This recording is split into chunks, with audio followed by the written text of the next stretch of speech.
آخری 10 دن میں لیلۃ القدر رکھی ہے، اعتکاف رکھا ہے۔ پہلی امتوں کے لیے یہ نہیں تھا کہ پچھلے سارے گناہ معاف ہو جائیں، یہ ہمارے لیے کہ ہمارے پچھلے سارے گناہ معاف ہو جاتے۔ اللہ تعالیٰ کا عرش پہلے آسمان پہ آ جاتا ہے، جنت کے دروازے کھل جاتے ہیں، جہنم کے بند ہو جاتے ہیں، شیطان قید ہو جاتے ہیں، اور سمندر کی مچھلیاں اور زمین کی چونٹیاں تک روزہ رکھنے والوں کے لیے دعا کرتے ہیں۔ اور اللہ تعالیٰ جنت کو روزانہ کہتا ہے ان قریب میرے نیک بندے بندیاں آنے والے ہیں، تو ان کے لیے میک اپ کر لے، تو ان کے لیے تیار ہو جائے۔ یہ اللہ تعالیٰ کی رحمت کو لینے کا سیزن ہے۔ پہلی امتوں کو اعتکاف نہیں ملا تھا، ہمیں اعتکاف ملا ہے کہ 10 دن اللہ دے بوئے تے پہ جاؤ، یا اللہ تیرے کو معافی کروا کے ہی اٹھنا ہے، ہمیں اٹھنا ہی کوئی نہیں۔ تو جو دروازے پہ آ جاتا ہے آدمی اسے معاف کر ہی دیتا ہے۔ کوئی بہت ہی سخت دل والا ہو تو معاف نہ کرے، ورنہ بڑے سے بڑے غصے والے بھی کہتا اچھا جی جاؤ معاف کیتا۔ اس میں ایک لیلۃ القدر ہے، وہ بعد میں بات کرتا ہوں۔ پھر اللہ تعالیٰ نے اس میں غریب آدمی کے روزے اچھے گزر جائیں، عید اچھی گزر جائے، اس کے لیے اللہ تعالیٰ نے صدقہ فطر رکھا ہے۔ ہم اسے عید کے ساتھ جوڑ دیتے، پہلی رمضان سے دینا چاہیے تاکہ غریب اپنا کوئی روزہ تو رکھ سکے۔ پہلے رمضان سے 29 رمضان تک جب مرضی دے دیں، اور اگر وہ فطرانہ ادا نہیں کرتا تو اس کے روزے اس کے سر کے اوپر سے بھی نہیں جاتے، وہیں کھڑے رہتے ہیں۔ اور عام طور پر یہاں اخبار میں ٹی وی پر گندم کے لحاظ سے آتا ہے 2 سیر کڑک دے دو، وہ تھوڑے سے پیسے ہیں، 100-200 روپے ہے۔ میں آپ کو آپ سب مالدار لوگ بیٹھے ہیں، میں آپ کو اپنے نبی کا صدقہ فطر بتاتا ہوں کہ آپ کیا دیتے تھے۔ آپ کشمش دیتے تھے، کھجور دیتے تھے، جو بھی دیے ہیں۔ تو کشمش 3 کلو، بازار میں 3.5 کلو، بازار میں جا کے پوچھیں جو سب سے اچھی کشمش ہو، یا پھر درمیانی، گھٹیا نہیں درمیانی اور سب سے اچھی، پتہ کرے وہ کتنی ہے، 1000 روپے کلو ہے، 1500 روپے کلو ہے۔ آپ کے گھر کے 4 افراد ہیں تو ایک گھر سے 6000 روپیہ غریب کو جائے گا۔ آج تو 6000 میں ایک ہفتہ نہیں گزرتا۔ تو اب سب سے عرض کرتا ہوں، ویسے بھی خیرات کریں، افطاریاں کروائیں، اور صدقہ فطر کشمش کے حساب سے دیں۔ یہ آپ سب بھائی بہنوں کی خدمت میں گزارش ہے۔ اللہ نے آپ کو رزق دیا، خرچ کریں، یہی آپ کے ساتھ جائے گا، باقی سارا ادھر ہی رہ جائے گا۔ لیلۃ القدر، انا انزلناہ فی لیلۃ القدر وما ادراک ما لیلۃ القدر لیلۃ القدر خیر من 1000 شہر تنزل الملائکۃ فیہا بإذن ربہم من کل امر سلام ہی حتی مطلع الفجر۔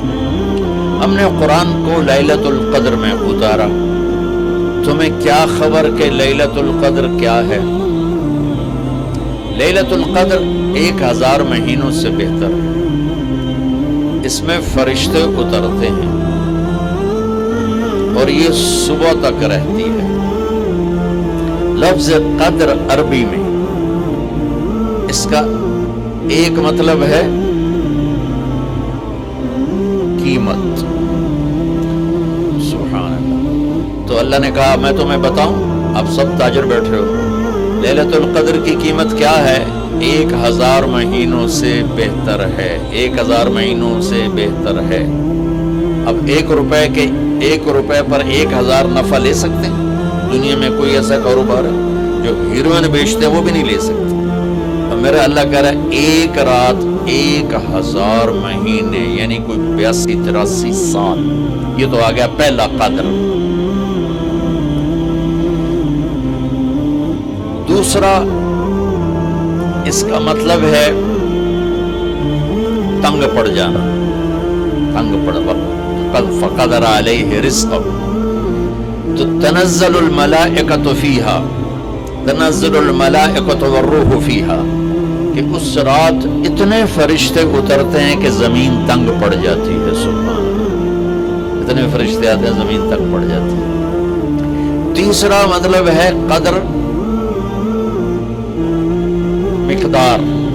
مقدار کو، تو اللہ تعالیٰ نے اس کا آخری مطلب بھی بتایا، سلام ہی حتی مطلع الفجر، کہ یہ فجر کی نماز تک، فجر کی اذان تک یہ رہتی ہے۔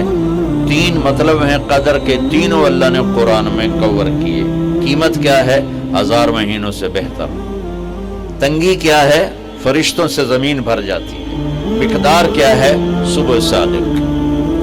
لیلۃ القدر 27 کی نہیں ہوتی، 21، 23، 25، 27، 29۔ اب یہ 5 راتیں جاگ لیں، چھٹ، آپ لوگ تو ویسے رات کے بادشاہ ہو، جاگ لو۔ تو لیلۃ القدر مسجد میں نہ گزارو، گھر میں گزارو۔ یہ مسجدوں میں اشتہار لگ جاتے ہیں، فلاں کے ساتھ شب قدر گزاریں، فلاں حضرت کے ساتھ شب قدر گزاریں، پھر ادھر کوئی صلاۃ تسبیح پڑھ رہا ہے باجماعت، عورتیں صلاۃ تسبیح کی جماعت کرا رہی ہیں، اور پتہ نہیں اور کتنی عجیب و غریب قسم کی عبادات شروع ہو جاتی۔ یہ نفلی عبادت ہے، میرے نبی گھر میں پڑھتے تھے۔ آپ نے اشراق کے سوا ہر نفل گھر پڑھا، ہر سنت گھر میں پڑھی، تو آپ لیلۃ القدر کو یہ مستورات بھی آپ اکٹھے ہو کے نہیں منانا، الگ الگ مصلی بچھا کر اپنے اللہ سے رونا دھونا کرو، اپنے اللہ کو منانا کرو۔ میں بھی کروں، آپ بھی کریں۔ نوافل کی جیسے ابھی شب برات گزری تو اشتہار تھے، میں جا رہا تھا ادھر اسلام آباد میں ایک جنازہ ہو گیا تھا، اشتہار فلاں حضرت کے ساتھ شب برات گزاریں، فلاں مسجد میں شب برات گزاریں، فلاں جگہ شب برات گزاریں۔ بھائی وہ گھر میں منانے کی ہے، مسجد میں نہیں۔ میرے نبی نے نفلوں کو تنہائی میں ادا کیا، فرض کو مجمع میں ادا کیا۔ لیلۃ القدر میں جاگنا نفل ہے، اور پھر جب اکٹھے ہو جائیں گے لوگ اور عورتیں تو پھر ساتھ غیبت بھی چلے گی، اور ایک غیبت کا بول ساری رات کو اڑا کے رکھ دے گا۔ مردوں یا عورت اکٹھے ہو جائیں غیبت سے تو بچتے نہیں، نہ ہی رک سکتے ہیں۔ سندھ سے ہم بائی روڈ آ رہے تھے، کراچی سے بائی روڈ جماعت تھی، تو وہ راستے میں بڑی غیبت کریں، نوجوان تھے سارے نئے نئے، میں چپ کر کے سنتا رہا۔ جب کوئی 2 دن گزر گئے نا تو ہمارے پاس بڑی وین تھی، میں نے کہا بچوں ایک نصیحت کرتا ہوں، غیبت نہ کیا کرو، مذاق کرو، ہنسا کرو، کھیڑا کرو، غیبت نہ کرو۔ تھوڑی سی میں نے اس میں بات کی تو بڑے متاثر ہو، کہا جی ٹھیک ہے انشاءاللہ آئندہ بالکل نہیں کریں۔ کوئی آدھا گھنٹہ گاڑی میں سناٹا رہا، آدھے گھنٹے کے بعد ایک بولے مولانا جی غیبت نہ کریے تو پھر گلاں کی کریے۔ یہ میرا کلچر ہے، لہذا عورتیں عبادت کے لیے بھی اکٹھی ہوں گی تو غیبت شروع، مرد مسجد میں اکٹھے ہوں گے وقت ضائع ہوگا، غیبت شروع۔ میرے بھائی بہنوں، ہر نفل کو گھر میں گزار، اپنے گھر کو بابرکت بناؤ، اپنے گھروں میں نفل پڑھو، تلاوت کرو، ذکر کرو۔ صرف اشراق کے نفل میرے نبی مسجد میں پڑھتے تھے 2 رکعت، باقی ہر نفل آپ نے مسجد میں ادا کی۔ تو یہ چند چیزیں رمضان کے متعلق میں نے عرض کی۔ اب ایک بڑی اہم بات میں آپ کے سامنے عرض کرنا چاہتا ہوں، رمضان کی دولت کسے ملے گی؟